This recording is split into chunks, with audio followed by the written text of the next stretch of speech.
Imagine a bank determined to slash home loan approval times from 12 days down to just 3. Departments lined up with their own agendas: legal, risk, sales, operations, compliance, IT. Each saw a different path forward. None could agree on what mattered most.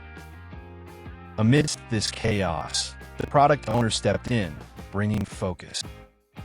No more competing priorities. Instead, a single question shaped every decision: what creates the highest customer value first? Suddenly, the backlog wasn't a wish list. It was a carefully ordered blueprint, prioritizing what customers needed most. The first sprint zeroed in on digital document upload, making paperwork faster and simpler. The next, automatic eligibility calculation, transforming hours of data wrangling into instant clarity.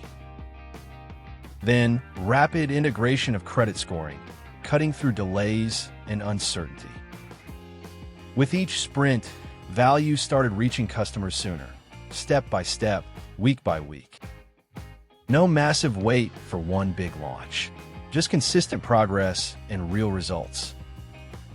Picture the workflow. Product owner prioritizes the backlog. The Scrum team gets to work. Customers receive value sprint by sprint. Disagreement gives way to alignment. Confusion becomes clarity.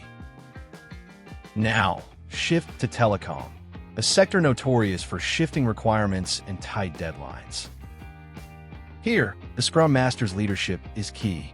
Teams face mounting pressure from stakeholders and constant technical hurdles. It's the Scrum Master who facilitates clear communication, removes blockers, and keeps the team focused on the Agile process. Challenges are tackled head-on. Collaboration flourishes. Progress accelerates. Scrum isn't just a framework. It's a catalyst for business transformation. Across banking, telecom, and beyond, Scrum roles turn complexity into opportunity and drive continuous value. Imagine your organization united toward the highest customer value, delivering faster, collaborating smarter, and achieving breakthroughs every sprint. That's the power of Scrum in action.